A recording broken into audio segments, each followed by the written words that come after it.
tuve yo que afrontar la situación, un choque bastante considerable porque yo recibí un golpe en la columna. Yo mismo pensaba que yo iba a sufrir de la columna.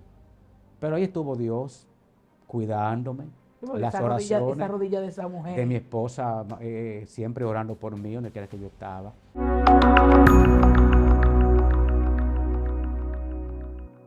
Dios te bendiga, bienvenido a otra entrega de Conociendo el Mundo Espiritual por aquí, por Excelencia Cristiana, tu hermana, amiga Margarita García. En esta oportunidad tenemos un invitado que quiero que le conozcan, una persona muy querida por nosotros, pastor, una gente que ha estado en el mundo empresarial, comerciante, y en este día va a estar con nosotros. Le damos la bienvenida al pastor Freddy Aquino. Buenos días, gracias por la invitación, ¿verdad? Por esta maravillosa oportunidad que nos brinda para así hablar de mi testimonio, para edificar las almas y los amigos que nos ven aquí por las cámaras. Pastor, podemos decir, ¿quién es Freddy Aquino? Su niñez, nació en un hogar funcional, disfuncional. Bueno, Freddy Aquino es un muchacho que nace en un hogar funcional. Nosotros venimos de una formación tanto de mis padres, ¿verdad? Como en el entorno en la que yo estaba en ese momento pernoctando. Mi padre fue un carpintero, trabajaba en el Ministerio de Obras Públicas. Mi madre una ama de casa, oriunda de San Francisco de Macorís. Y entre los dos nos dieron una formación que hasta el día de hoy se pueden ver los frutos. Qué bueno. ¿Cuándo comienza Freddy Aquino, el joven? Tengo entendido que usted trabajó mucho tiempo lo que eran las bancas de lotería. Eso es como contraproducente, porque usted sabe que nosotros los cristianos decimos que no podemos jugar esto, aquello, pero yo sé entonces que usted tiene un encuentro personal con Dios, pero hábleme un poco de su trabajo, su trayectoria en ese mundo y cómo conoció al Señor. Muy bien, en el año 1989, ¿no? Nosotros eh, fuimos contactados por un pariente para que aperturáramos este negocio de banca de lotería. En ese momento no teníamos ningún tipo de conocimiento, ¿no? Pero a través de un training que nos dio, pudimos entonces ir entendiendo poco a poco este negocio. Negocio que primeramente fui empleado y luego entonces lo adquirí porque el pariente me dio la facilidad de comprarlo, ¿no? Entonces adquirimos el negocio y duramos alrededor de 22 años siendo propietario. Eso es mucho tiempo, 22 Mucho años, toda una tiempo, vida. toda una vida. Aquí yo formé mi familia de este negocio, mi formación profesional también salió del negocio. Y todo lo que yo viví en esos 22 años fueron situaciones de ceguera porque me dejaba dominar por las cosas del mundo como inconverso al fin. Eh, Tenía situaciones de hasta de infidelidad, porque todo el que maneja recursos económicos y joven y bien montado, bueno, entonces el enemigo siempre pone su grano de arena para que uno se desvíe de las atenciones del Señor. No, y el dinero infla, pastor. El dinero, cuando la gente tiene dinero, como que se siente como que todo tiene que estar bajo los pies de esa persona. Usted sabe, yo tengo dinero, eso significa que el dinero trae mujeres, trae bebida, trae el gozo del mundo, un gozo equivocado, una felicidad ficticia. ¿Qué le pasaba a usted en ese tiempo? Yo me imagino que la amada suya, que es su esposa, pasó mucho trabajo. Así es, mi esposa, que es de nombre Sor Ángel Villar Cabral de Aquino, pastora, ¿verdad? Que la Que me, saludamos porque yo sé que ella lo está viendo. La saludamos y bendecimos a esa mujer de Dios, esa pastora. Mire, esa mujer tiene una mansedumbre, una templanza, que Dios me la bendiga. amén, desde aquí extendemos saludos especiales para ella. Fíjese, justamente en los primeros años del negocio, bueno, yo conocí ya a mi esposa en el año 1990, ¿verdad? Yo comencé a trabajar con el negocio en el 89 y ya en el 90 conocí a mi esposa. Bueno, yo era muy joven en ese momento, estábamos hablando de 19 años, 20 años. con todo el brío por delante. Yo a esa edad no me había topado con un negocio propio y manejando recursos propios. Fue una vida muy, en la parte carnal, fue una vida placentera. En la parte espiritual no fue fácil porque no conocía del Señor. Pero mi matrimonio en ese momento comenzó a sufrir porque el mayor tiempo yo se lo dedicaba a los negocios y a la calle. Yo en ese negocio, no salía un fin de semana de una playa. No me faltaba una botella de ron o de whisky. No me faltaban los amigos, que esos amigos siempre me llevaban a mí a los caminos incorrectos.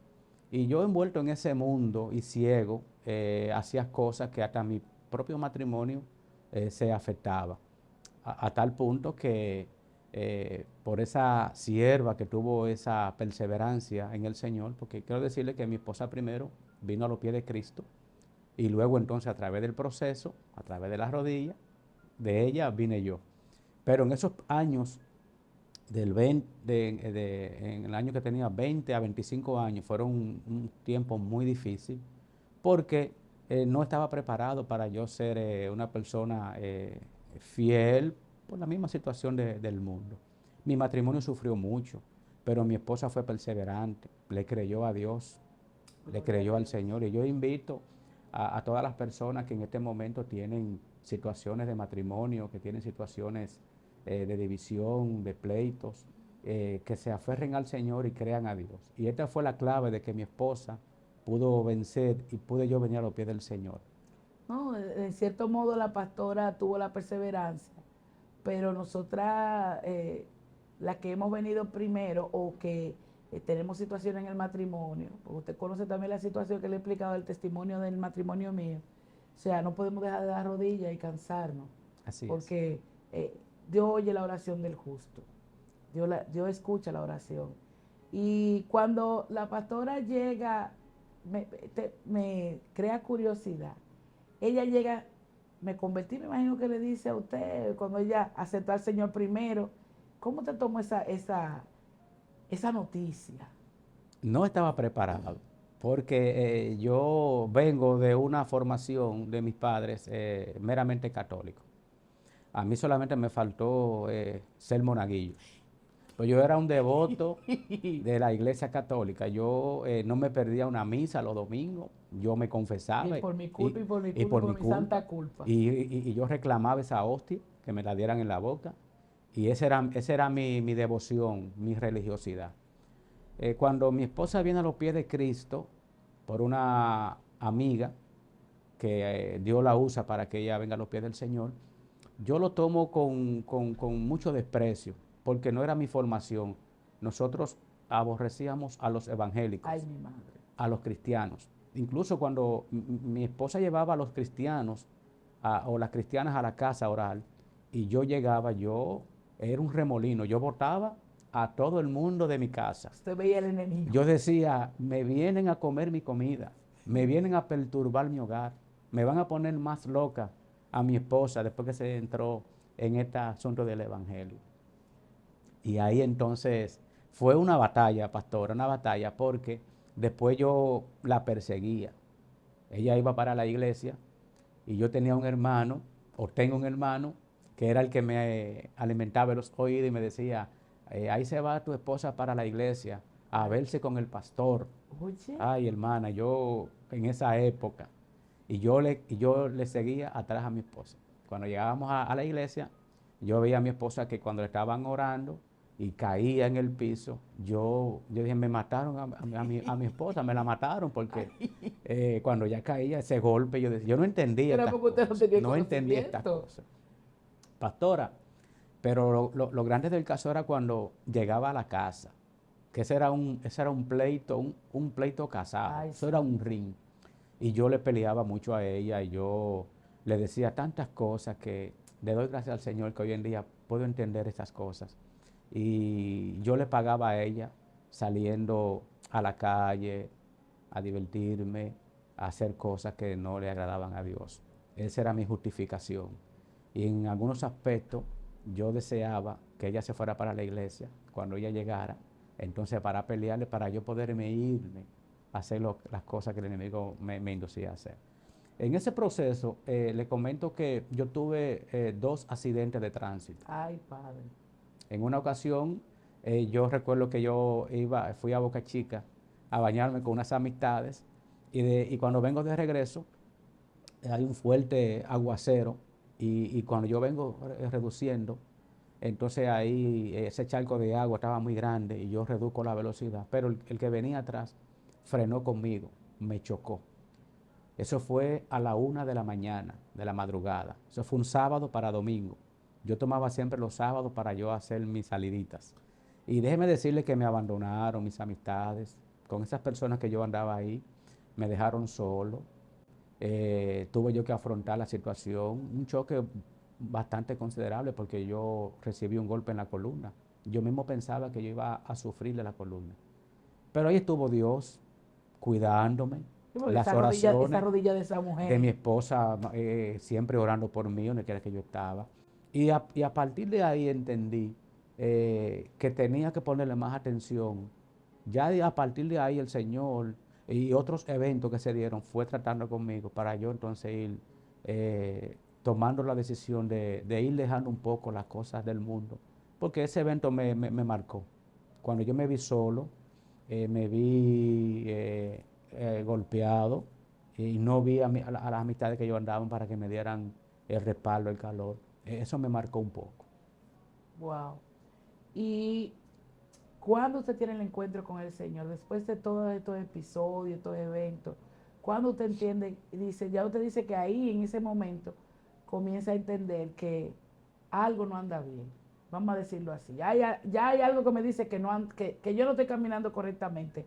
Pero cuando conozco al Señor, ¿qué me impacta? ¿Qué episodio fue que dijo, bueno, tengo que tocar fondo ya? Porque de verdad yo no puedo seguir la situación que estoy.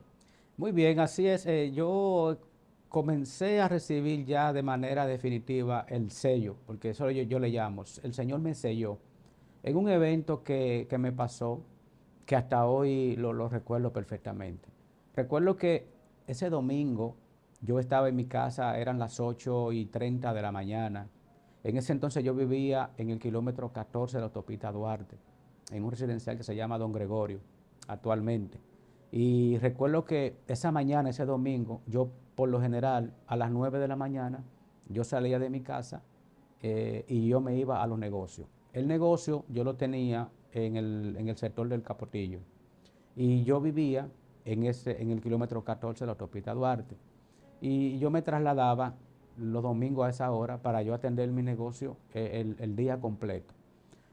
Pero esa mañana fue algo diferente, porque cuando yo me preparo y yo salgo y prendo mi vehículo y lo dejo, bueno, por lo general uno enciende el vehículo y lo deja calentándose.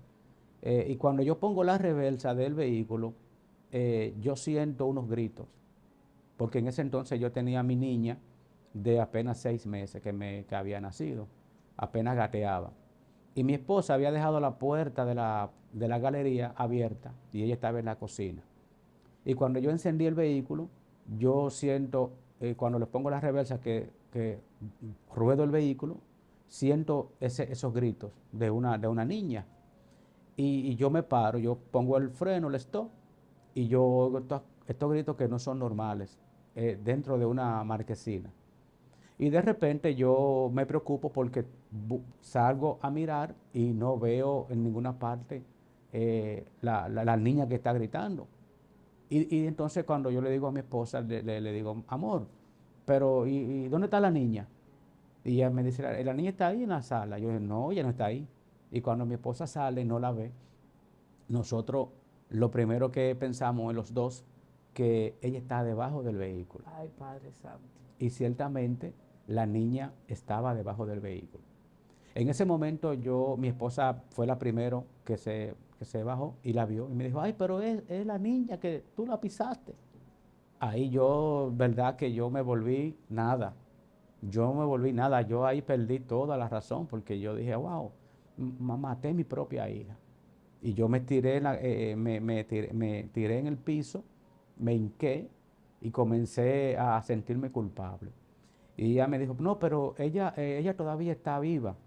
Y entonces ahí, entre los dos, con mucho esfuerzo, la tomamos por las piernitas y la sacamos arrastrándose boca arriba. Un evento importante que me pasó fue que cuando yo le estaba dando reversa al vehículo, que solamente le puse la reversa, el vehículo del lado del pasajero trasero derecho, la goma hizo un se levantó. ¿Usted sintió que pisó algo? Sí, pero fue una levantadita como tierna, como sutil. Y ahí yo, aunque era inconverso, ahí yo conocí que verdaderamente la mano de Dios estaba obrando. Porque el Gloria a levantamiento Dios. que yo sentí no es normal, no es natural. Y entonces ahí yo comencé a entender que verdaderamente Dios estaba haciendo la obra. Cuando sacamos a la niña, recuerdo que le guayamos la espalda, porque la arrastramos en un piso rústico, la marquesina, la montamos en el vehículo, y yo le digo a Pastora que enciendo semáforo en Ay, rojo, Dios. yo me lo llevé todos, Pero cualquiera, todo me lo pastor, pues llevé. imagínese. Y cuando llegamos a la clínica, ahí entonces la pediatra, la médico de emergencia la chequeó, la verificó. Y yo estaba preocupado porque yo pensaba que le había roto el vientre, le había roto una mano, un brazo o una pierna. Y para sorpresa, la doctora dijo, ella no tiene ningún tipo de rotura, pero hay que hacerle una radiografía en la cabeza y en el tórax. Y así se le hizo. Y los análisis indicaron que ella no tenía ningún tipo de rotura. Gloria a Dios. A partir de ahí, ya eran las 12 del mediodía de ese domingo. A partir de ahí en mí entró algo diferente en mi corazón. Sentí algo que entró en mi corazón cuando yo recibí esa noticia porque yo esperaba una noticia desagradable. Y ahí entonces mi corazón fue transformado, mi corazón fue limpiado. Y a partir de ahí comencé ya a sentir como un desprecio o una dejadez por esos negocios.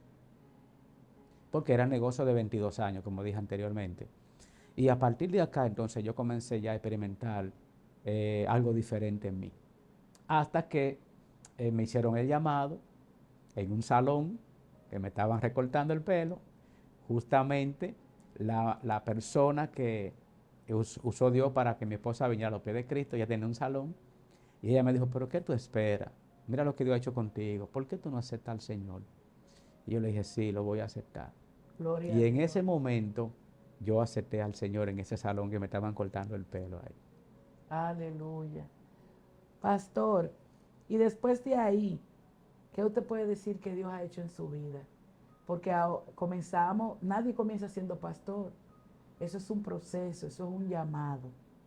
Ese llamado que algunos lo hacen asalariadamente y otros lo hacemos, que muchas veces decimos, no señor, pero espérate, como en el caso mío, tú te equivocaste de persona. Porque se nos hace tan difícil, porque el pastorado no es fácil. El pastorado que es por llamado de Dios no es un pastorado fácil, porque es un pastorado de mucho sacrificio, donde a ti te duele el dolor de la oveja, donde el sufrimiento de la oveja a ti te causa sufrimiento. ¿Cómo ha sido esa vida pastoral? Después de un hombre que tuvo negocio, que tuvo dinero, que tuvo mujeres, ¿qué tan fácil o qué tan difícil ha sido? Mire, en ese entonces cuando pasó el evento de la niña, nosotros todavía pernotábamos en Don Gregorio, en la dirección que dije del kilómetro 14, Autopista Duarte. Mi esposa y yo, bueno, ya mi esposa primeramente se congregaba en la iglesia en la cual nosotros en el 2010 salimos ungidos como pastor. Mi hermano pastor Nelson Pineda, que de aquí le enviamos saludos especiales en Cristo Jesús, y que pastorea nuestro movimiento, la Iglesia Evangélica Pentecostal Fuego de Jehová. El Señor permitió que saliéramos ungidos, luego ya de habernos preparado. Él me preparó conforme a la sana doctrina. Fuimos doctrinados y fuimos bautizados. En esta iglesia ya el Señor había tratado con algunas hermanas de nuestro entorno y el Señor había revelado que nosotros íbamos a otras tierras a levantar una obra. En el 2010 llegó el momento en el cual nosotros decidimos ya hacer nuestra propia casa. Nosotros habíamos comprado un terrenito aquí en el kilómetro 15 de la autopista Duarte, el área del hipódromo, y ahí compramos ese terrenito y ahí comenzamos a edificar la casa. Ya todavía tenía las bancas, ya siendo cristiano, y yo aprendí a tocar la güira porque Dios me dio a mí ese gozo, ese don. Y, y tocando la güira, yo recuerdo que antes de yo ser ungido, tenía hasta levantamientos en la propia iglesia, porque le decían al pastor, pero este hombre es banquero, este hombre es rifero, ¿y cómo usted le va a dar instrumentos para que lo toque? Pero el Señor había tratado con el pastor, porque él me lo había dicho, y él no hacía caso a esas voces que se oponían a que él me diera participación. Dios todo lo sabe, porque si a lo mejor él hubiese tomado una represalia oyendo esas Tal vez voces, usted no estuviera en el es posible Evangelio. que hoy no estuviera en el Evangelio. Entonces él fue muy sabio y nosotros recibimos la oportunidad de él y salimos ungidos como pastor. Actualmente somos ungidos bajo la cobertura pastoral y comenzamos ya en nuestra propia, cuando hicimos la casa en el 2010, nosotros eh, ya el Señor trató conmigo de una manera especial y determinante. El Señor me puso en mi corazón que vendiera el negocio. Y fue a través de un proceso. Duró unos meses. Y de mi corazón ya no salía ni ánimo de visitar los negocios. Yo tenía a mi hermana que me lo atendía y yo le pasaba balance cada mes. Yo iba todos los días, pero ahora ya cuando el Señor trata conmigo, yo iba cada mes. Hasta que el Señor me puso en mi corazón venderlo. Yo era asociado con mi hermano, teníamos varias bancas y decidí venderle el negocio a él. En ese entonces yo recuerdo que me dio 300,000 pesos, porque era un negocio que tenía buena venta y estaba en un buen lugar. Y cuando yo le vendí el negocio, lo primero que hice fue que tomé el diezmo de esos 300,000 pesos y entonces comenzamos a comprar la silla, porque iniciamos el campo blanco en la marquesina de la casa que hicimos. Gloria a Dios. Y entonces ahí compramos la silla, compramos los instrumentos, compramos las congas y esas cosas. De ahí iniciamos. Y entonces, luego fuimos, ya al año y algo, alquilamos un local ya para la iglesia. Y a los 2 años y algo, el Señor nos sacó de ese local alquilado y nos llevó a un lugar ya propio. Hoy en día ya nuestra iglesia es propia, nuestro templo es Aleluya. propio, Dios nos lo entregó y ahí estamos sirviéndole al Señor. Qué bueno. Pastor, me gustaría hablar con un tema con usted, ya dejando un poquito de lado lo que es el testimonio y entrando en lo que es conversaciones bíblicas de errores que cometemos o desinformación o mala interpretación, como se quiera decir, porque ahorita me dice, crucifíquela, crucifíquela. El tema del rapto, yo sé que usted lo maneja muy bien y es un tema, se podría decir hasta controversial en la iglesia, en algunos estudios bíblicos, de que si la iglesia se va en primera vuelta o se va en segunda vuelta. Lo que quiero decir es, si en el rapto no vamos o vamos a esperar después del rapto para ser levantado. ¿Qué usted me puede decir de su aseveración? Que usted es un hombre que estudia muchísima Biblia, usted come Biblia, yo tengo que aprender de alguna gente. Mire, pastora, hay algunas denominaciones que establecen diferentes etapas del arrebatamiento de la iglesia. Hay denominaciones que dicen que la iglesia será raptada antes de la manifestación del anticristo. Otras denominaciones dicen que serán arrebatadas en el proceso o en el apogeo del anticristo. Y otras denominaciones establecen que el arrebatamiento vendrá ya al final del gobierno del anticristo. Ahora, nosotros ya por doctrina y por convicción bíblica, como la hemos estudiado, nosotros creemos que el arrebatamiento de la iglesia será antes de la manifestación del anticristo. Mire, la palabra establece en el libro de Segunda de Tesalonicenses, capítulo 2, sobre la manifestación del hombre de pecado. Y ahí el Señor da una señal. Pablo, escribiendo la carta a los tesalonicenses, da una señal y establece que primeramente tendrá que venir la apostasía. Ese es uno de los indicios, ¿verdad?, que establece la palabra. Y luego entonces hay alguien, textualmente lo dice, hay alguien que al presente lo detiene hasta que él sea quitado del medio y entonces se manifieste el hijo de perdición, ¿verdad? Si nosotros tomamos el contexto de ese texto bíblico, entendemos que el Espíritu Santo es el que está morando en nosotros. El Espíritu Santo es el que está consolando a la iglesia. Y tiene que primeramente ser llamado de parte del Señor Jesucristo para que la iglesia entonces se vaya en el arrebatamiento. En el libro de Apocalipsis, capítulo 6, versículo 2, establecen los sellos. Y el primer sello que el Señor Jesucristo abre tiene que ver con la manifestación de ese jinete, donde establece que vendrá con una corona, vendrá con un arco. Lo que pasa es que muchos entendidos se confunden con Apocalipsis 19, donde sí realmente el verdadero jinete, donde establece todas las cualidades, es Jesucristo, porque Él lo establece claramente. Entonces, ese primer sello todavía de Apocalipsis capítulo 6 no ha sido abierto. Y hasta que ese sello no sea abierto, no se puede manifestar el anticristo. Entonces, hemos visto en los últimos tiempos que muchas personas han estado doctrinando de una manera incorrecta el arrebatamiento de la iglesia.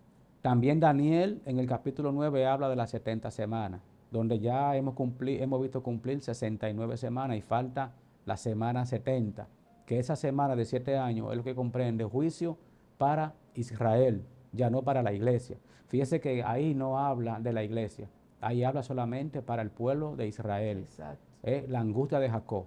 Entonces, podemos analizar que la iglesia será arrebatada antes de que el primer sello sea abierto de parte de nuestro Señor Jesucristo.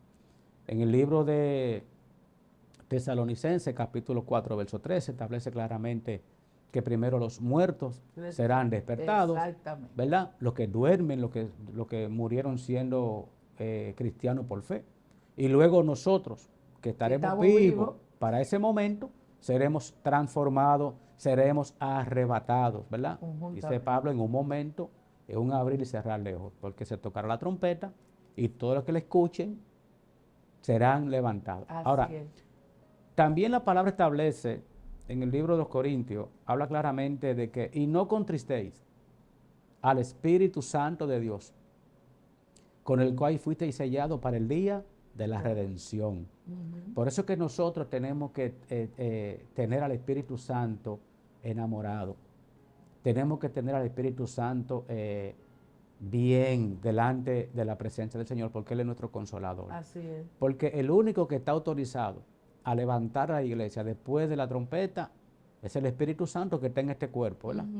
Que está aquí en esta casa. Entonces nosotros entendemos, pastora, que el arrebatamiento de la iglesia se debe de manifestar por las citas bíblicas y por todo lo que el Señor nos ha mostrado. Debe de mostrarse antes de la manifestación del anticristo. Ese es un tema doctrinal bíblico, o sea, el término es pastoral, porque es un tema muy delicado. Y yo recuerdo que cuando comencé el Instituto Bíblico, desde antes, había gente que yo me topaba con ellos y me decía, no, ¿por qué después del anticristo? ¿Qué? Y yo decía, entonces, decía yo, por sentido común, no porque me dice la Biblia, para que ahorita no comiencen a decir los comentarios. No, sentido común de un ser humano común y corriente.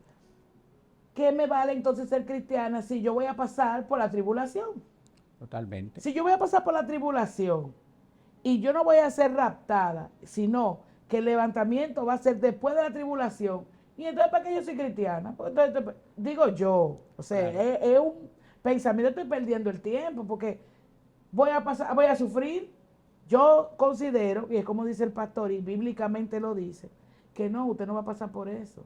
Correcto. Usted va a ser levantado si usted cumple con los preceptos y mandamientos del Señor, si usted tiene ese Espíritu Santo y no lo tiene contristado, porque nosotros con nuestras acciones contristamos al Espíritu Santo. Exactamente. Si no contristamos al Espíritu Santo y ese Espíritu Santo está en nosotros y con nosotros, nosotros vamos a ser levantados y no vamos a pasar por la gran tribulación. Porque entonces, ¿de qué nos sirve? Digo yo, Claro, claro, así pero es. la Biblia lo dice. La Biblia lo dice y esa me gusta mucho cuando hablamos de las 69 semanas cumplidas. Porque ya hay personas, usted sabe, la palabra de Dios dice que el tiempo de la venida del Señor, ni los ángeles la conocen. Exactamente. No la conocen los ángeles. Pero ya hay personas que sacan su cálculo y dicen, mira, ya se cumplió esta profecía se cumplió, tenemos que estar preparados porque el Señor viene en un abrir y cerrar de ojos. Así Esa es. trompeta va a sonar y ¿cuándo yo la voy a escuchar? Entonces, es bueno hablar de esos temas, pastor, incluso en nuestras congregaciones. Hablarle a las ovejas, orientarlo. ¿Por qué? Porque hay personas que tergiversan la palabra, que en vez de orientar, lo que hacen es desorientar. Entonces, ¿qué recomendación le podemos dar a esos hermanos pastores cuando se traten esos temas en la iglesia? Porque son temas bíblicos delicados que crean confusiones. Así es. Bueno, nosotros les recomendamos a esos ministros que son estudiosos de la palabra que primeramente le pidan al Espíritu Santo discernimiento, porque el Espíritu Santo es lo que nos lleva a toda verdad y justicia y a Amén. todo conocimiento. Una vez que le pedimos al Espíritu Santo ese discernimiento, Él nos va a decir lo que realmente establece la palabra del Señor. Mire, la Biblia establece que antes del Señor enviar juicio, Él primero se lleva a sus escogidos. En Génesis, la Biblia habla claramente del caso de Sodoma y Gomorra, ¿verdad? Establece la palabra que Lot era un hombre que estaba en medio de un pueblo que ofendía a Dios, que las cosas que hacía eran aberrantes al Señor. Y vemos que el Señor le dijo a Lot, date prisa, porque no haré nada hasta que tú no salgas de esta tierra. Le está dando el Señor tiempo a Lot y su familia, la oportunidad para que ellos salgan, porque viene entonces el juicio de Dios. Y así fue. El Señor sacó a Lot y su familia y luego llovió fuego y azufre, ¿verdad? Y consumió a esas tierras. Otro pasaje bíblico establece que cuando el Señor habló a Noé, le habló de un diluvio, ¿cierto? Le habló de un juicio. Eso es un juicio donde el Señor, en ese momento, si nosotros traspasamos el tiempo, decimos que la puerta, el arca, en ese entonces, aunque se hablaba de un arca, de un barco, pero en estos tiempos se habla que la puerta es Cristo, ¿no? Entonces, el Señor, ese pueblo, las aberraciones, el pecado había llegado a la presencia del Señor. El Señor determinó de exterminar con el diluvio toda creación, ¿verdad? El Señor usó a un hombre justo, el justo Lot, a Noé, el justo Noé. Entonces, cuando el Señor usa a Noé, el Señor le da unas instrucciones y le dice, prepara un arca y entra toda especie, varón y hembra, o macho y hembra, y todos los seres humanos que sean varón y hembra, entren al arca porque vendrá diluvio para yo acabar con toda la aberración. ¿Cuáles se salvaron? Dice la palabra que de la multitud, de los millones, o no sé, las personas que habían en ese momento, solamente se salvaron 8 personas, incluido Noé. Entonces, primero el Señor salvó a los escogidos, porque aquí hay una palabra, Dios llama, pero luego escoge. O sea, no es que no todo el llamado será escogido, ni todo el llamado será salvo. Exacto. ¿Verdad? Dios llama, pero dentro de ese llamado Dios escoge. Y eso fue lo que pasó con Noé. Dios llamó y escogió a 8. Y los 8 fueron salvados. Los animales fueron más inteligentes, que entraron al arca y se salvaron. Sí, Señor. Después vino ruina para toda especie humana y toda especie animal. Se perdió esa generación. Eso es un tipo de juicio. Entonces, nosotros hemos visto a través de la historia de la palabra que Dios primero anuncia, antes de enviar el juicio, Dios anuncia, y Dios escoge y Dios separa.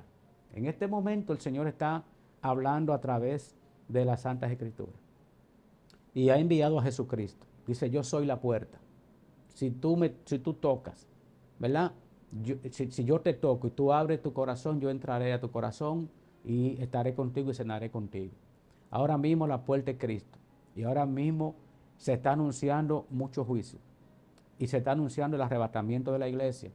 Entonces, si yo prefiero, pastora, y a toda la teleaudiencia que nos está escuchando y mirando en este momento, si hay una oportunidad de oro que podemos salvarnos, podemos irnos en el rato de la iglesia, ¿por qué tenemos que esperar entonces llegar a la gran tribulación? Donde establece la palabra juicios. La Biblia establece claramente los juicios que le vendrán a todos aquellos que pasen a la gran tribulación. Y déjeme decirle que la gran tribulación, el compromiso será para la iglesia, perdón, para el pueblo de Dios. Sí. Para el pueblo de Dios, para los israelitas, para los judíos. Porque ya el compromiso de Cristo con la iglesia es en el rapto de la iglesia. Así Ahora, es. cuando seamos raptados, antes de la manifestación del anticristo, nosotros pasaremos a 3 eventos. En el cielo dice la palabra que estaremos en las bodas del Cordero, que estaremos recibiendo los galardones y estaremos en la cena de las bodas del Cordero. Entonces, la semana 70 o los 7 años se componen de 3 años y medio, primero, ¿no? En la cual el anticristo, dice la palabra, que va a firmar el pacto de confianza contra los judíos, porque con el trato con los judíos. Luego, al final de esos 7 años, que son los 3 años y medio finales, dice la palabra que él rompe el pacto y ahí él se quita la careta. Entonces, la gran tribulación realmente será los últimos 3 años y medio de esos 7 años que va a comenzar. Yo di un estudio bíblico en nuestra congregación y lo llevé a diferentes iglesias sobre el tiempo que le queda al hombre natural sobre la tierra. Y voy a resumir brevemente. En el libro de Génesis capítulo 6, verso 3, establece que el Señor dijo, y no contenderá mi espíritu con el hombre, ¿verdad? Porque el hombre actúa de manera impía, mas yo soy espíritu. Y sus días sobre la tierra serán 120 años. Lo que pasa es que el traductor, Cipriano de Valera, cuando hizo la traducción al castellano, olvidó la palabra jubileo. En el texto original, la Biblia habla de 120 años jubilares. Y un jubileo, en el libro de Levítico, establece que cada 50 años se establece un jubileo. Si nosotros multiplicamos 120 por 50, nos da justamente 6.000 años. Actualmente, en el calendario que estamos viviendo gregoriano, estamos viviendo en el año 5990. Justamente faltan 10 años. En el libro de los Salmos, en el Salmo 70, si no más recuerdo, habla de la edad del hombre. Dice 70 años. Y lo más robusto, 80 años. Entonces, si nosotros, ¿cómo determinamos esta generación? Porque Cristo dijo, y no pasará esta generación sin que todo esto acontezca. Entonces, nosotros tomamos desde el día que Israel fue anunciada como nación, 14 de mayo del 1948. Y si nosotros restamos al 2023, nos da justamente 74, 75 años. Estamos en esta generación que está viendo estas cosas. Le quedan 5 años para llegar a los 80. Prácticamente la edad que le queda de gobierno al anticristo. Ahora, la iglesia, no digo con esto que la iglesia, que conocemos el día y la hora que viene el Señor, pero el Señor le dijo, le daré señales para que mi pueblo se aperciba, para que mi pueblo abra los ojos. No, porque ahorita ya usted sabe la cajita de comentarios, ¿verdad? Entonces, mira este apóstata. No, estamos rectificando o estamos orientando a la bíblicamente, por la palabra. Por la palabra. El Señor dijo, daré señales para que se aperciba. Exactamente. Y una de las mejores señales que dio el Señor fue Mateo 25 sobre las 10 vírgenes.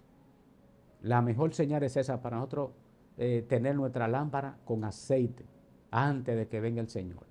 Entonces podemos ver que al hombre, conforme al texto bíblico, lo que pasa es que hay que leer la palabra, hay que irse a los fundamentos bíblicos, hay que irse a los textos originales.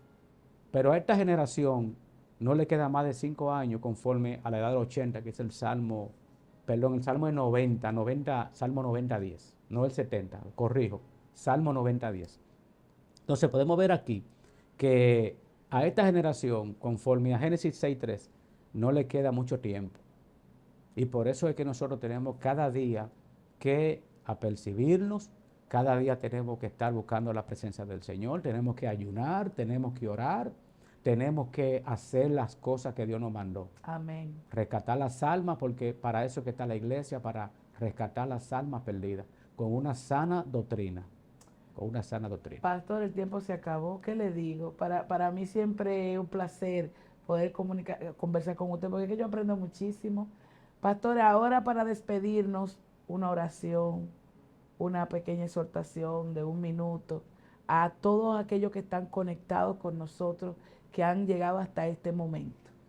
Muy bien, la Biblia habla en el libro de Apocalipsis capítulo 3, verso 10, por cuanto has guardado la palabra de mi paciencia, yo te guardaré de la hora de la prueba que ha de venir sobre el mundo entero. Nosotros conocemos que Satanás y sus ejércitos andan como león rugiente buscando a quien devorar. Si el enemigo quiere dañar tu matrimonio, si el enemigo quiere dañar tus finanzas, si el enemigo quiere dañar la relación con tus hijos, déjame decirte, o quiere dañar tu fe o tu ministerio, déjame decirte que el mejor momento es consagrarnos para el Señor. El mejor momento es pedir al Señor que nos fortalezca, que nos ayude, que nos guarde de la hora de la prueba que ha de venir sobre el mundo entero. Dios está usando a muchos hombres y mujeres anunciando los juicios que han de venir sobre la tierra. Pero si nosotros perseveramos en santidad y en obediencia, seremos exonerados de estas pruebas que han de venir sobre el mundo entero. Así que en esta mañana yo bendigo tu vida, bendigo tu ministerio, tu casa, tu finanza, tu matrimonio, y esperando que el Señor, cuando venga, nos encuentre aprobado. Dios te bendiga. Amén. Agradecerle, pastor, por aceptar nuestra invitación. A usted que ha llegado a este momento, pedirle que si usted no se ha suscrito a nuestro canal, mire, ahí suscríbase y dele a la campanita para que este contenido que preparamos con tanto respeto y tanto cariño pueda llegar hacia ustedes. Invitarte a que nos acompañe en otra entrega de Conociendo el Mundo Espiritual por aquí, por Excelencia Cristiana. Se despide de ti tu hermana, amiga Margarita García. Hasta la próxima. Shalom.